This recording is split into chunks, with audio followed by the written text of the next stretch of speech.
the registration process. So through the process, I will go through further detail. Through the process now, they are very strict on in the process of penalties. Like if the engineers are making any errors, any mistakes, they are really penalizing. Even you may have, if you are a member of Engineer Nissan, you would have received an email last Thursday. There was an engineer from, I think he's from Christchurch. I think he has been censored for being reluctant as an engineer not visiting site. So when there was a major, he designed it and he designed a 200 meter earth cut and he didn't visit the site and the neighbor complained and then we went through the process of, the complaint was made in 2018 but the decision came up last week and he was completely censored. So his life is gone. So he can't really practice in New Zealand anymore until he goes through the process. I think after 2 years he need to go through the process again and become a chartered engineer. So that's a very, the process of monitoring engineers have been really developed very hard in New Zealand. And so again, after, if you look at like, if you have been in New Zealand long enough, if you look at around late 90s until like early 2000, 2005, the engineering profession has been mainly based on the experience. Purely, so they have been calling like engineers, when I migrated in New Zealand in 1993, like at the time, as a qualified engineers, very hard to get job because they have been purely relying on experience. And now the situation again changed, like slowly changed along with the Australia. Around 1998, 2000, they started believing in the education, the qualification. So that's a time, around that time only they started Washington Accord, identifying the reputed universities in certain countries. They came together and signed the agreement, which is the Washington Accord. So that accord is used like part of the green list. I'll cover it a little later. So Engineering New Zealand identified they need 1,500 engineers to New Zealand. And then along with MBA, they have been working through, and then the green list, I'm going to detail the green list. One of the requirement is it need to be, all the engineers must be qualified from the university recognized by all being part of Washington Accord. The reason they set up that benchmark so that the universities have come up like even if you look at it in Sri Lanka, traditionally we had University of Ceylon and then that became a University of Peradeniya and now University of Moratuwa. And there are 3 or 4 other universities in Sri Lanka, but they are not identified. Only these 2 universities are part of Washington Accord, and that's also after 2016. Anyone graduated before 2016, they are not part of Washington Accord. So they ask like consultant advice.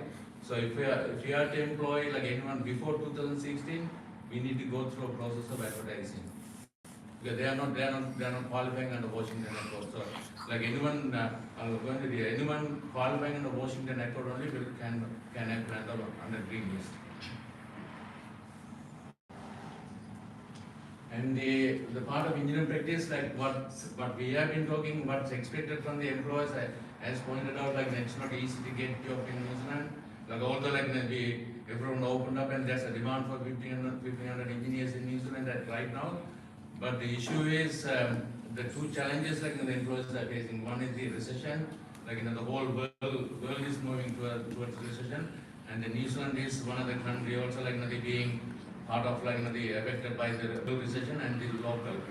But what Labour government has been doing that they have been supporting the even during the lockdown like the COVID time frame to not to allow like, the employment rates to get higher or the people unemployed. So they have been doing investing money on the capital projects, but they can't kind of continue for a long time. So that's why they are the right time like the whole country, the whole world is coming out of COVID and they are opening up this situation like the immigration setup, so which we can bring qualified people from overseas. And so as an employee, like so what we look at it like these are the real 2 aspects we really look at it like the professional competency and the personal integrity, like in terms of their characters and things, and the social responsibility, how they understand and how they work with the society. And the key factors in engineering, like it's along with that, you need to have like the Engineering New Zealand has come up with, as I said earlier, like through the very tough process of registration, and they are expecting like the code of ethics they come up. So they are expecting every engineers to follow code of ethics. If anyone is missing out, like anything, they can be easily penalized. And then we have to go through the disciplinary process, which is really long term. It might take even 2-3 years to come up with a decision, and they will try to penalize you for something, and that's why they are taking the long process. And the problem solving skill, this is something like really challenging.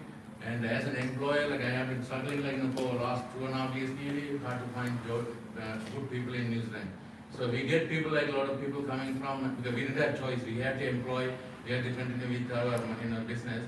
And we employ from people coming from MIT, like Unitech and thing, doing like 9 months course, RI University and thing, come with 9 months courses, 6 month courses. And like we ended up like teaching them like a school kids.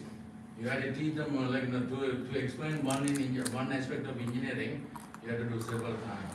This way the Sri Lankan engineering is standing up really. Because the way like the Sri Lankan universities are teaching, I can tell you that they teach very, very strong. Even I can tell you as engineers, if you do like which is common like in the first year at university, I came from University of Peradeniya. If you see your first year you study surveying. Where you do the practical survey, they take you and then they make you to do it in the first engineering, do the survey. And that's still applicable in New Zealand. And the same thing like when I try to teach like the local here, it's very hard to teach them. You have to spend like 3 or 4 times and a lot of trial and errors, and then you do it. So this is what it's a good opportunity for the Sri Lankan engineers to come. And so the third point is the thinking, forward thinking, innovation, which is really lacking. And because they are not there, so we get people like they start coming and working just for they work 8 to 5. They do exactly like they practice in retail. They don't think of what are the tasks they are given. They just do it and go. They never think of widely. That's not going to be the engineering in New Zealand in future. It will be really taking the communication skill, and that's other thing. So the communication skill, the reason it's changing now. The New Zealand is now normally New Zealand follows Australia and UK, and where they have already experience with the integration with the other profession. So engineering need to be coupled in with either like an architecture or the planning. So everything must be integrated. So that's why the communication skill is very important for engineers to work in that environment. And it's like as we talked about earlier, so the employer working visa. So this is very important. It's a good opportunity for the engineers to come. So at our company, we got accreditation already, and we have applied for job check. And only last week they opened. On 20th of June they opened, and we applied and waiting. They might take 10 working days. So because of the current situation in Sri Lanka, there's we even haven't advertised yet any vacancy, and the calls and the emails and things we are getting massive. The reason being that because of current economic crisis in Sri Lanka, the situation is going to get even worse. And some people I had a situation like last Wednesday night, and one lady calling and crying on the phone. She wanted to come out of the country because she didn't have even food no money to feed family. Because the risk they are facing now, the Sri Lankan government, they are going to stop or reduce capital projects in the infrastructure. So when that reduce, and there will be a lot of unemployment for the engineers. So everyone start really looking for any opportunities overseas. So even for we got only 4 vacancies at the moment, and we got around so far around 42 applications we received. So it's a high caliber. Even the qualifications, the applications are very high, like PhD, master qualifications, and with very good experience. But again, you can help only 4 people, as an employee. So that kind of opportunity, people are looking at it. But again, some of you will ask how they can, if they can find jobs anywhere within New Zealand, there are opportunities. There are a lot of employees, but Sri Lankan engineering need to be exposed. That's what I mentioned earlier, even as an IESL New Zealand chapter, what we can do to expose ourselves and helping our Sri Lankan engineers. And so the green list, some of you will also question and discuss earlier in detail. It is originally, even engineering was in the long-term skill shortage. Now the list has been narrowed down into the green list, which engineering is this high focus on along with the health professionals.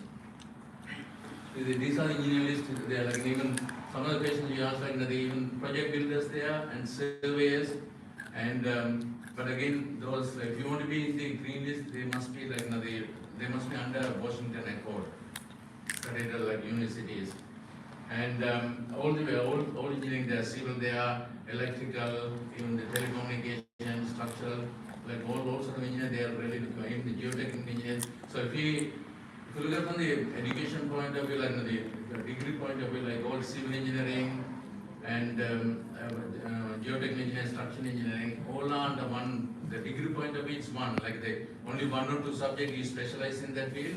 But otherwise, the graduation point of view, like it's all same. They don't give like the graduation like the 2 year. But in the practice only you learn like after you join it. So that's what the experience is that they ask for like 2 or 3 years experience. Where like after your graduation, where do you like specialize? So that's what you qualify for like under which category. And so just touching on the more of the civil engineering side, being a civil engineer, as I said earlier on the MBI, which is they have created a very tough policy on now, and they want to make like engineers to be fully responsible in the society. Like they are really promoting engineers like say for example like a doctor walking on the road. You will when you see him, you tell me he's a doctor. You don't tend to say like his name. Okay, you tend to link with his profession. That is the expectation. This one government is moving towards on the engineers. When the people when an engineer walk on the road, that person needs to be identified through the profession rather than personal name. That's the way they are really promoting, and engineering is also working hard.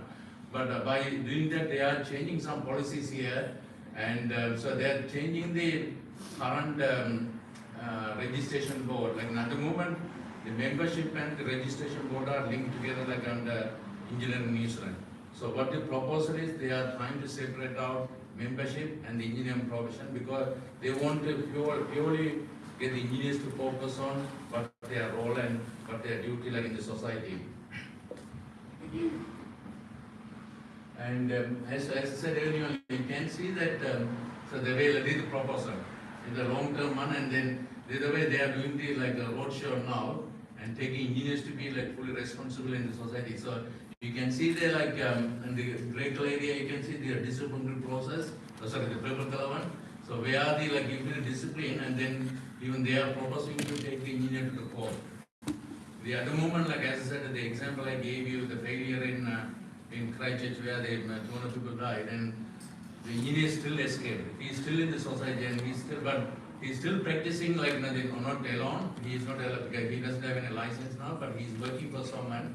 But he's not the families of dead people. They wanted him to be in the jail, but the current legislation don't allow that. So that the new one will take them to like if you cause any human damage, then you'll be most probably you'll be prosecuted to the jail and ending up in jail. That's the way the New Zealand government they want to make engineering to be so tough and taking so responsible of the engineering. And there are so by doing that you can see that they are separating